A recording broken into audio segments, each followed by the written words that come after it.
My name is Alara, 34 years old. People always say tragedy strikes without warning, like lightning from a clear sky. But if I'm being honest, mine didn't come in a sudden flash.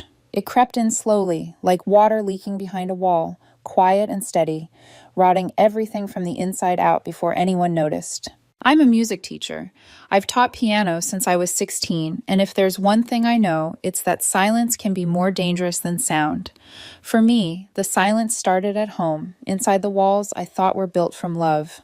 For years, I believed I had the perfect picture, a husband I'd grown up with, a daughter who lit up my entire world, and routines that felt like safety. Mateo and I were high school sweethearts.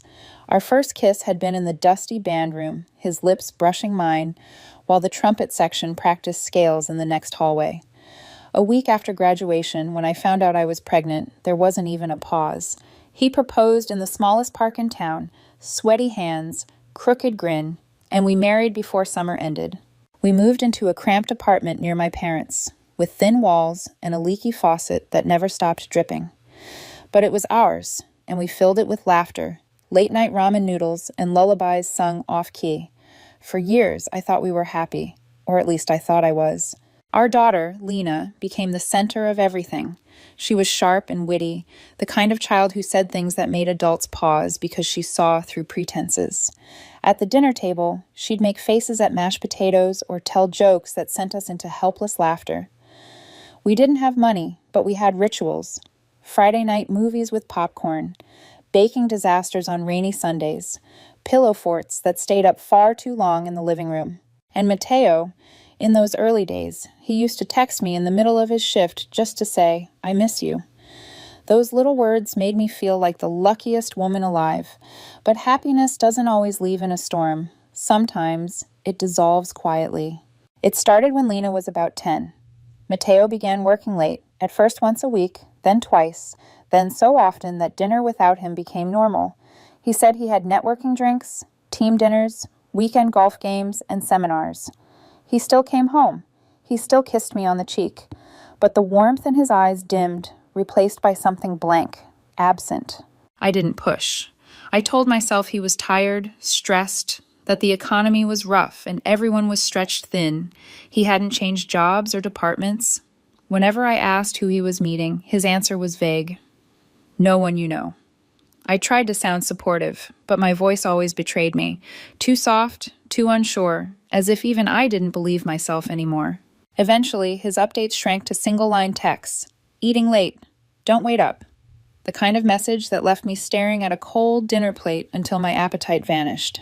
I stopped setting 3 plates at the table. Lena noticed, too. She didn't say anything, but I caught her scraping his untouched food into the trash more than once. So we made our own little world. Just the two of us. Movie nights. Piano duets. Her small hands stumbling over scales while I guided her gently. Midnight baking experiments where flour dusted our hair like snow. It wasn't the family I had pictured, but it was something. Still, I missed him. Even when I hated myself for missing him, I did. I had dreams once. Dreams of opening my own studio. Nothing grand, just a modest soundproof room with space for a piano, soft blue walls, shelves for music books.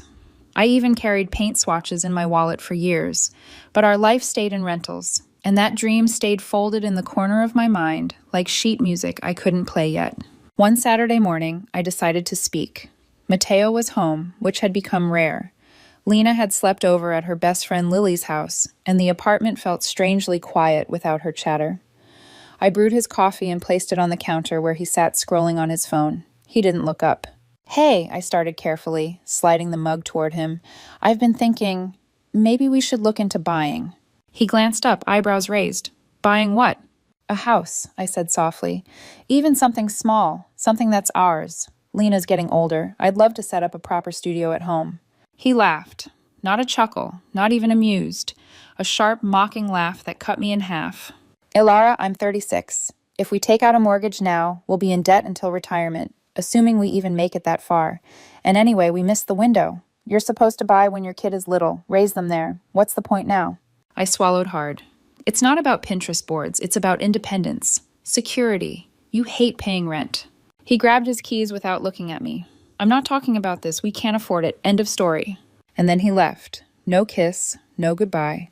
The coffee sat untouched, steam fading into nothing. That night, I stood by the kitchen window, staring at the rain sliding down the glass. Lena was still out. I didn't even know if Mateo was coming home. By 10:30, I had checked my phone a dozen times. By 11, I was pacing, heart pounding with a desperation I hated. And then I did something reckless. I grabbed my keys and drove. He hadn't asked me to pick him up, and I didn't even know for sure where he was. But earlier in the week, he'd mentioned the commuter train, something about drinks downtown. It was stupid, irrational, but I missed him, missed us. Maybe if he saw me waiting, maybe if we drove home together, it would stir something buried deep. I imagined silence in the car, but not angry silence. Maybe we'd talk. Maybe he'd tell me where his heart had gone. The rain misted softly as I parked near the station, a block from the platform. The lot was nearly empty, lit by the flickering glow of a single street lamp. I leaned back in my seat and stared at the arrival screen glowing through the wet windshield. A train pulled in. Commuters trickled out, umbrellas popping open like dark flowers. And then I saw him. Mateo. His gray coat collar turned up against the rain. His stride easy, casual. But he wasn't alone. Beside him walked a woman holding a red umbrella. She was the kind of pretty that made you look twice. Subtle, polished, with soft lipstick and a tan coat. And there was a boy, maybe 5 or 6, wearing a yellow backpack with a cartoon shark on it. The woman said something. Mateo laughed. Then, without hesitation, he kissed her. On the mouth. The boy reached up and grabbed Mateo's hand like it was the most natural thing in the world. My body froze. My breath stopped.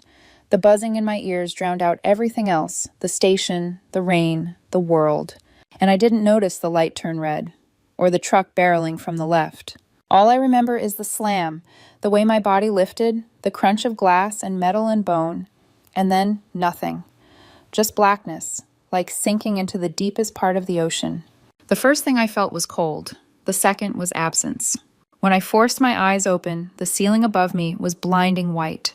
The sterile smell of disinfectant mixed with the faint beep of machines made it clear I wasn't home. My chest tightened as I tried to move, but only one leg responded. Panic climbed up my throat like fire. I yanked at the blanket covering me, desperate to see. And then I screamed. My left leg was gone, clean off below the knee. No warning, no gradual reveal, just bandaged gauze and empty space where a part of me had been only days ago. The scream tore out of me raw, splitting the silence in two. A nurse rushed in, her voice a blur of calm instructions I couldn't hear. And then Lena. My daughter, my sweet girl, tears streaking her face as she tried to smile for me. "You're awake," she whispered, brushing damp hair from my forehead with shaking hands. Oh, thank God. My throat cracked, the words barely making it out. What happened? Her lips trembled. There was an accident at the station. A truck. Her voice broke. I'll get the doctor, and I'll call Dad. Before I could say anything, she was gone, leaving me drowning in a sea of confusion. The next hours blurred into fragments. Doctors in soft tones explained things I couldn't comprehend. Nerve trauma, miraculous survival, prosthetic options. Their words floated over me like smoke I couldn't grasp. I nodded, but inside I wasn't thinking about surgeries or wheelchairs. I was thinking about the red umbrella, the kiss, the boy's small hand gripping Mateo's like it had always belonged there. 3 days later, they discharged me. I was wheeled into our apartment, and for the first time, I saw my life through different eyes. The hallway I used to walk without thinking now felt like a maze. The kitchen counters towered above me. The bathroom was a battlefield of narrow doors and impossible angles. Every scrape of my wheelchair against the wall felt like failure. Mateo tried, at least in the beginning. He came home earlier than usual, cooked a few times, even offered to help me dress. But it was hollow, like he was ticking boxes on a chore list. His eyes never lingered. His touch was mechanical. Once, when I asked for help getting into bed, I caught him wincing as though the sight of me, half whole, broken, was too much to bear. "I'm sorry," I whispered, humiliated, staring at the floor. "Don't worry about it," he muttered, walking out of the room. Lena tried harder than both of us. She made me tea, fluffed pillows, painted my nails shaky but careful. She'd sit beside me late into the night, pretending to do homework while keeping an eye on me, but I couldn't meet her gaze. I felt like I had failed her, like half of me had died and the other half no longer knew how to mother. Days blurred. I drifted, sleeping during the afternoons, staring at the ceiling at night. I couldn't find words for the heaviness pressing on my chest. Then, one Tuesday afternoon, Matteo came in. He tossed his keys on the counter like always, but there was no hesitation in his voice, only that detached tone he used with customer service reps. "I think we should separate." The world tilted. I stared at him, stunned. "Are you serious?" "I can't do this, Alara. You're different now. This is too heavy. The emotions, the helplessness." He ran a hand through his hair. "I didn't sign up to be a caregiver." His words hit me like stones. I didn't sign up to lose a leg either. I wanted to scream it at him, wanted to throw something, anything. But my voice came out flat. "Fine." He blinked, thrown off by my lack of fight. "Seriously? You want a divorce?" "You'll get it," I said coldly, "but you're coming with me to tell your parents." His jaw twitched. "What? Why?" "Because I gave them 20 years of my life. They deserve to hear it from both of us." He hesitated, then nodded. "Fine, tomorrow." But that night, as Lena slept in her room, I lay awake staring at the ceiling. My mind replayed the station in painful flashes, the umbrella, the kiss, the boy. The truth I had tried to bury clawed its way back up. Matteo didn't just drift away. He wasn't simply tired of me. There was more, something bigger. And if I was right, then the accident wasn't just a random tragedy. It was the price of me uncovering the secret he'd been hiding all along. My hands shook as I pulled down the old cardboard box from the closet, the one Matteo probably forgot even existed. Inside were SD cards from the dash cam of our previous car. I'd insisted on it years ago, after a near miss, a small safety measure he thought was unnecessary. We had traded in the car last year, but he never bothered to wipe the recordings. I slid an SD card into my laptop. Rain streaked across the windshield. The glow of the station platform filled the screen. My breath caught in my throat as the footage rolled on. And there it was, Matteo, the red umbrella, the woman, the kiss, the child reaching for his hand. My stomach dropped as if I were falling all over again. I paused the frame, zoomed in, stared until the image blurred with tears. It wasn't just an affair. It wasn't just betrayal. It was another life, another family. I must have replayed that clip 100 times. Every pause, every zoom, every still frame felt like a dagger twisting deeper. Matteo's laughter under the red umbrella wasn't just infidelity, it was intimacy, belonging. The way the boy clung to his hand told me everything. That child didn't just know him, he trusted him. I couldn't sleep. My body was exhausted, but my mind spun in relentless circles. The doctors had said trauma sometimes erases memory, but seeing that footage unlocked something buried. I remembered the exact moment before the crash, the way Matteo froze when his eyes landed on me across the platform. He didn't call out. He didn't move. He just stopped. By the time I finally shut the laptop, dawn had begun to bleed into the sky. I told myself one thing. If Matteo thought he could walk away clean, he had no idea who he was dealing with. Still, daylight forced me back into the fragile reality of my broken body. Life inside the apartment became a cruel game of survival. Every task I once took for granted turned into an obstacle. The counters were too high, the hallways too narrow, the doors too heavy. Even the carpet betrayed me, snagging the wheelchair wheels, bruising my knuckles every time I tried to push through. Lena became my lifeline. She balanced her teenage world, school, friends, exams, while quietly stepping into roles no 15-year-old should bear. She'd help me dress when I was too tired, sit beside me at the piano even when she had homework, make tea that always came out too sweet but still tasted like love. One night I found her sitting on the bathroom floor, clutching her math book and crying silently. She wiped her tears the second she saw me.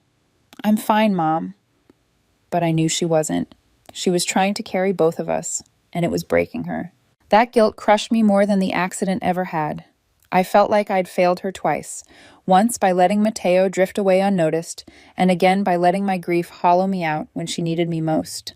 Matteo, meanwhile, slipped further and further into detachment. He still slept at home sometimes, but the man who shared my bed wasn't my husband anymore. He hovered on the edges of rooms, avoiding my eyes, his phone always buzzing face down on the counter. When he did help, it was with the air of someone fulfilling a chore, like folding laundry or taking out trash. I tried once to reach for him, to touch his hand, just a gesture of connection. He flinched, actually flinched, as though my skin burned him. The humiliation of that moment etched itself into me, deeper than any scar. And then came the Tuesday afternoon. He came home early, the sound of his keys hitting the counter sharp in the stillness. I knew something was different by the way he didn't even sit down first. He just looked at me with that business-like detachment, like I was a stranger he needed to cut ties with politely. "I think we should separate," he said. I blinked, stunned, my chest tightening. "Are you serious?" His voice didn't waver. "I can't do this, Alara. You're different now. This is too heavy. The constant emotions, the helplessness. I didn't sign up to be a caregiver." I felt his words like stones thrown at glass, each one shattering what little I had left. I wanted to scream at him, to remind him I hadn't signed up to lose a leg, to watch my life collapse around me. But the scream stayed lodged in my throat. What came out instead was cold, flat. "Fine." He froze like he hadn't expected me to agree. You'll get a divorce?" "You'll get it," I said, eyes burning holes into him. "But you're coming with me to tell your parents." His brows furrowed. "Why? That's unnecessary." "Because I gave them 20 years of my life. They deserve to hear it from both of us." He hesitated, then exhaled. "Tomorrow." I nodded once, as though it was settled. But the truth was, it was far from settled. Because while he thought tomorrow was about closure, for me, it was about revelation. That night, I sat awake long after Lena had gone to bed. My mind replayed the station footage like a broken record. Every time, I saw more. Her hand brushing his arm, his smile, the child leaning against him like it was the most natural thing. My stomach twisted as I realized this wasn't new. This wasn't fleeting. This was a second family, one he had nurtured in secret while ours withered in plain sight. I remembered how often he'd said, "Don't wait up," how he'd laughed off my suggestion of buying a house, how his phone was always face down, just out of reach. It all made sense now. I pulled out the bank statements I'd been too numb to question before, skimming through transfers that suddenly screamed betrayal. Small amounts at first, then larger. Names I didn't recognize. A townhouse lease I didn't remember signing. It was all there, the threads of a double life. My fingers shook as I gathered the evidence. I wasn't ready to confront him yet, not alone. But his parents, they had always idolized him. To them, Matteo was the golden son who could do no wrong. They needed to see the truth with their own eyes. And I needed them to know that I wasn't leaving this marriage because I was broken. I was leaving because he was. Tomorrow, he thought he'd walk into his parents' house with the upper hand. Tomorrow, he thought he'd paint me as the fragile wife who couldn't cope. But tomorrow, I would bring the storm. The night before we were supposed to visit his parents, I barely slept. My body ached from the accident, but my mind was sharper than it had been in months. Rage has a way of sharpening you, of cutting through fog. I sat in the living room, the glow of my laptop casting long shadows on the walls. The SD card lay beside me. The damning footage paused mid-frame. Matteo, lips pressed against hers. The boy's tiny hand gripping his. I zoomed in until their faces blurred into pixels, then zoomed out again. Over and over. Proof. No matter how many times he tried to tell me I was imagining things, no matter how carefully he crafted his lies, this was real. Still, I needed more. I dug through drawers, pulled out dusty folders, sifted through piles of paperwork Matteo always insisted on handling. Credit card statements, phone bills, bank transfers. The pieces of his double life hid in plain sight, waiting for me to stitch them together. That night, I became someone else. Not the grieving wife, not the fragile patient in a wheelchair. I became a detective. The late-night texts about work dinners, they lined up with charges at upscale restaurants I'd never been to, the weekends away at seminars, hotel bookings under his name but with 2 guests listed. My stomach knotted tighter with every page I turned. And then I saw it. Transfers. Small at first, a few $100s, then growing into thousands, sent regularly to a woman named Ashley Pierce. My breath caught. The name felt foreign and intimate all at once. I copied the details, then opened a browser window. Fingers trembling, I searched. Within minutes, the pieces assembled themselves. Ashley Pierce, mid-30s, a marketing consultant. A suburban townhouse leased under both her and Matteo's names. Utilities split. Prepaid tuition at a private kindergarten for a boy named Logan. My throat closed. The boy. The one with the shark backpack. His name was Logan. I leaned back, my chest rising and falling in sharp bursts. Mateo hadn't just cheated. He hadn't just slipped into someone else's bed during late nights. He had built another life, a second family. And me? I had paid the price for stumbling across it. I stared at the glow of the screen until my eyes blurred with tears. Then I did something I'd never imagined myself doing. I picked up the phone and called a private investigator. The words tasted bitter. "I need confirmation," I whispered into the receiver. "Everything. Where he goes, who he sees, financial records, addresses, as much as you can find. Quickly." The man on the line didn't ask why. Maybe he didn't need to.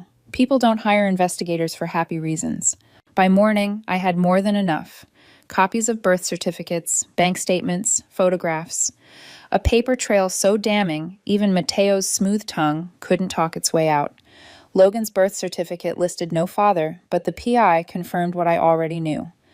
Mateo had been present since the boy's birth. He'd signed school forms. He'd even been listed as an emergency contact. I sat there, numb, staring at the pile of evidence spread across the kitchen table. For years, I'd thought of our life as a duet. Sometimes clumsy, sometimes sweet, but always ours. Now I realized Mateo had been playing a symphony somewhere else, while letting me believe we were still in harmony. When Mateo wheeled me into his parents' house the next day, he had no idea what I carried in my bag. He thought he was about to frame himself as the weary husband, tied down by a wife too broken to keep up. He thought he would look noble for being honest. I almost pitied him, almost. His parents greeted us with warm smiles that faltered the second they saw me in the wheelchair. Bella gasped, clutching her chest. "Oh, sweetheart, you poor thing. We meant to visit the hospital, but—" "It's okay," I said gently, masking the storm beneath my skin. "I'm just glad we could come now." We sat in the living room. Mateo shifted in his chair, restless. I folded my hands neatly in my lap, waiting. Finally, he cleared his throat. "We're here because, well, things have changed. I think Alara and I should separate." Bella's eyes widened. "What? Mateo, after everything she's been through?" "It's not dramatic," he insisted quickly. "It's just, things are different. She's different. I don't think this is fair to either of us." The silence that followed was thick enough to choke on. Landon, his father, narrowed his eyes. "Different how, son?" Mateo hesitated, then blurted, "She's disabled." The word landed like a slap. I stared at him, my voice quiet but firm. "The word is disabled, Mateo. Say it properly." Bella covered her mouth, stricken. "Oh, darling, we didn't know." "It's fine," I said, though nothing about this was fine. "I understand. Mateo wants out. I won't fight it." Mateo let out a sigh of relief, mistaking my calm for surrender. But then I reached into my bag, pulled out my laptop, and set it on the coffee table. The air shifted. "Before I sign anything," I said softly, "there's something I'd like you to see." Bella leaned forward, curiosity mixed with unease. Landon sat straighter, jaw tightening. Mateo's brows knit in confusion. I opened the file. The footage played. Rain streaking the windshield, the glow of the platform, Mateo stepping off the train. The red umbrella, the woman, the kiss, the boy's small hand gripping his. I paused the frame. Silence swallowed the room. Bella blinked, her voice trembling. "Mateo, is that—" "That's not Lena," Landon said, his tone sharp as glass. I turned the screen toward Mateo. "You didn't think I'd remember. You thought the crash erased it. But I saw you. I saw everything." The color drained from his face. For a long moment, nobody spoke. The living room seemed to shrink around us, the tick of the grandfather clock louder than any heartbeat. Mateo stared at the paused image on the laptop screen like it was a bomb about to go off. Bella's hand trembled against her lips. "Mateo, who is she? Who is that child?" Mateo opened his mouth, then closed it again. His jaw worked, but no sound came out. I could see the calculation in his eyes, the desperate scrambling for a lie big enough to smother the truth. I leaned back in my chair, folding my arms. "Don't strain yourself. I already know. His name is Logan. He's 6. The woman is Ashley Pierce. You've been transferring money to her for over a year. You're on the lease for their townhouse. Utilities, furniture, prepaid tuition. She lists you as an emergency contact." Bella gasped, like the words had punched the air from her lungs. Landon's face hardened, his knuckles white as he clenched the arm of his chair. "You went through my things?" Mateo snapped suddenly, his voice sharp, defensive. I smiled, cold. No, Mateo, I went through mine. You left the trail yourself. I just followed it. The silence that followed was unbearable. Even Lena, sitting on the edge of the couch, glanced between us with wide eyes. She had insisted on coming, wanting to understand why her father seemed half gone from their lives. Now she was watching everything unravel in real time. Bella finally whispered, "Mateo, is it true?" His shoulders slumped. "I never meant for it to happen like this. It got out of hand." "Out of hand?" My voice cracked like glass. "You built a second life. You didn't just cheat. You abandoned your family in slow motion, and when I stumbled across it, I got hit by a truck. Do you even realize what you cost me?" Mateo flinched, but I didn't stop. The dam had broken. "You knew I saw you that night," I said, my voice low, trembling with fury. "You froze when our eyes met. You knew I remembered eventually. That's why you pushed for a quick divorce. Not because of my leg, not because you couldn't handle caregiving, because you didn't want to get caught." Bella's tears spilled over. "Mateo, how could you?" Landon's voice was steel. "Do you have any idea what you've done to this family?"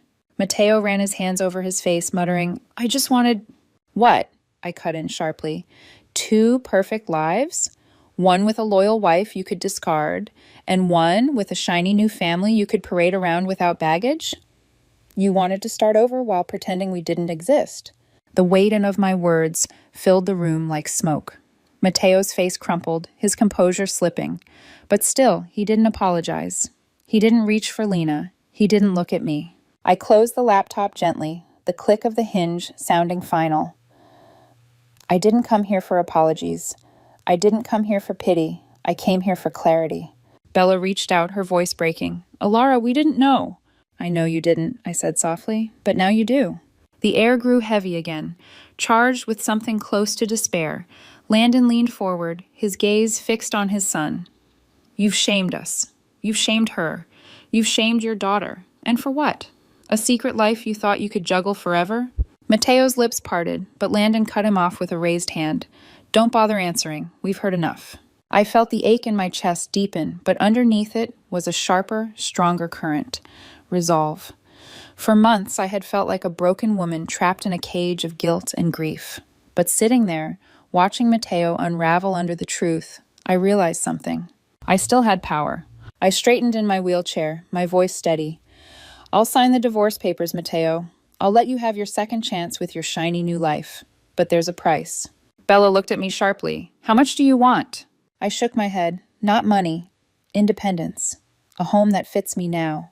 A space where I can teach, move freely, and live without being reminded every second of what I've lost." Mateo scoffed bitterly. "That'll cost hundreds of thousands." I met his eyes, my tone ice cold. "Then you better start working overtime, Mateo." The room fell silent again. Bella looked panicked, torn between her son and the truth staring her in the face. Landon, however, was steady. His voice left no room for debate. "We'll make it happen." Mateo whipped his head toward him. "Dad!" Landon's glare cut him off. "No, you've made your bed. Now you'll pay for it. Every dime, until she has the life she deserves." Mateo's mouth opened, but no words came. He looked smaller than I had ever seen him, pale and hollow under his father's judgment. For the first time in months, I felt something like control return to me. Not happiness, not yet, but a direction, a future. And Mateo? He was the one left stranded in the ruins he built with his own hands. I don't think I'll ever forget the way Mateo looked in that moment, caught, cornered, stripped of every excuse he'd ever rehearsed. For once, the man who had always carried himself like he owned every room sat silent, crushed by the weight of his own choices. Bella clutched her rosary necklace so tightly I thought it might snap. "Ilara, sweetheart," she whispered, her voice trembling. "Are you certain this is what you want? A new home? We can work something out. Money, assistance." I held her gaze. "This isn't about handouts. It's about independence. Every day in that apartment is a reminder of what I lost, of how impossible simple things have become. I want a space built for me, not one I have to bend myself to fit into." Landon nodded once, his eyes never leaving Mateo. "She's right, and you're going to make sure she gets it." Mateo bristled, his voice sharp. "Why is everyone acting like I'm the villain here? Things happen. People grow apart. I didn't plan—" "You didn't plan?" I cut in, fury burning through my calm. "You signed leases, transferred money, paid tuition. That isn't drifting apart, Mateo. That's building a new life while dismantling the old one. You didn't plan? No, you planned it very well. His face twisted, shame and anger warring inside him. You're twisting this. I didn't want to hurt anyone. You didn't want to get caught, I corrected, my tone slicing through the room. The silence that followed was suffocating. Lena sat curled on the couch, her arms wrapped around her knees, eyes shining with unshed tears. She hadn't spoken through the confrontation, but her silence was louder than anything else. She'd seen her father laid bare, and nothing could ever make her unsee it. Bella finally broke the silence. What exactly do you need, Alara? I drew in a breath, steady. A single-level wheelchair-accessible home, wide doorways, ramps disguised as garden paths, an ADA-compliant kitchen, open concept. And one more thing, a large studio room with proper soundproofing, lighting, and a Yamaha grand piano. A place where I can teach, earn, and live again. Mateo barked a bitter laugh. You're asking for the moon. No, I said quietly. I'm asking for what you owe me. Bella's eyes flicked between us, torn. Landon, however, leaned forward, his voice steady as steel. It'll be done. Mateo snapped his head toward him. Dad, you can't be serious. I'm deadly serious, Landon interrupted, his tone final. You've disgraced this family, Mateo. You'll take responsibility. You'll cover every expense until that house is complete, and you'll make the payments until the last dime is settled. Mateo's face drained of color. This is insane. No, Landon thundered, his fist striking the arm of his chair. What's insane is betraying your wife, your child, and this family, then standing here pretending you're the victim. Enough. The silence afterward was heavy, final. Bella wiped her tears with shaking hands. Lena pressed her face into her knees, her small shoulders trembling. I placed a hand on her back, whispering, It's going to be okay, baby. She nodded weakly, but didn't lift her head. Mateo finally spoke, his voice raw. You'll ruin me. I met his eyes, calm and unyielding. No, Mateo, you ruined yourself. I'm just collecting what's left. That night, I wheeled myself out of his parents' home with Lena by my side. The air outside was cool, crisp, carrying the faint scent of pine. For the first time in months, I felt like I could breathe. Mateo trailed behind us, his figure hunched, smaller than I had ever seen. He looked like a man who had lost everything, and maybe he finally realized he had. As the car pulled away, I glanced at Lena. She stared out of the window, her reflection ghosting against the glass. Mom, she said softly, are we going to be okay? My throat tightened, but I forced my voice steady. We're going to be better than okay. We're going to start over, on our terms. She turned to me then, her eyes glistening with both pain and hope. I believe you. And for the first time since the accident, I believed myself too. 3 months later, I rolled into the foyer of my new home. It was everything I had envisioned in those sleepless nights after the crash, except it was real now. Warm wooden floors, stretched beneath me, with no thresholds to trip my wheels. Wide doorways welcomed me without resistance. Smart lighting glowed softly at my voice's command. The ramps outside were disguised as winding garden paths lined with lavender and roses, so natural you wouldn't know they'd been built for function. But the heart of it, the part that made my throat tighten with gratitude, was the studio. A spacious, soundproofed room, painted in the soft blue I had once carried on paint swatches in my wallet. Adjustable height benches lined one wall, shelves stacked neatly with metronomes, books, and sheet music.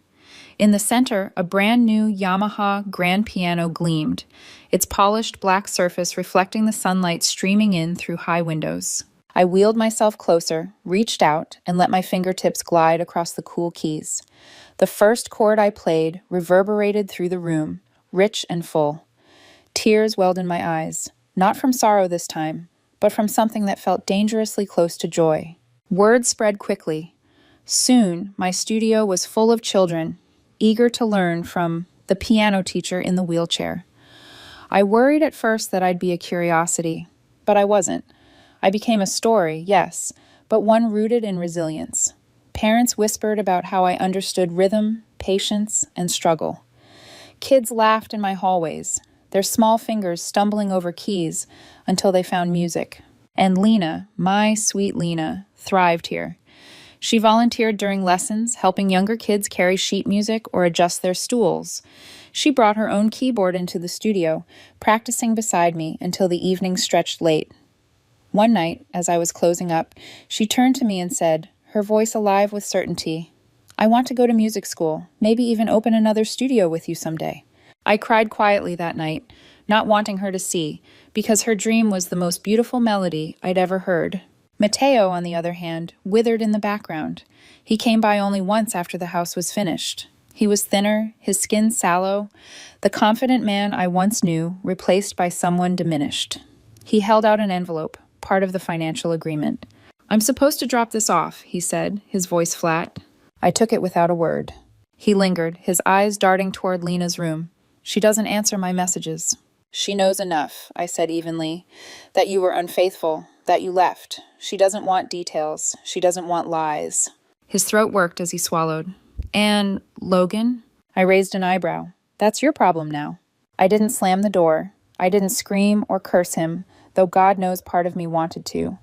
I didn't ask why he never confessed, why he let me believe I was the weight dragging him down, why he thought I was too broken to be worth loving. I didn't need to, because I had already taken back everything he tried to strip from me, my independence, my music, my hope. 6 months later, Lena and I sat on the back porch, watching the sun dip low behind the trees.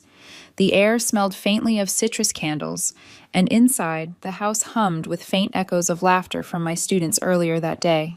Lena had her keyboard on her lap, playing a new melody she'd been working on. It was slow, thoughtful, full of hope. I closed my eyes and let the notes wash over me. My leg was gone, my marriage was gone, but I wasn't. I was here, still teaching, still playing, still moving forward. And for the first time in years, I didn't feel like I was waiting for Matteo to come home, because I had already come home, to myself.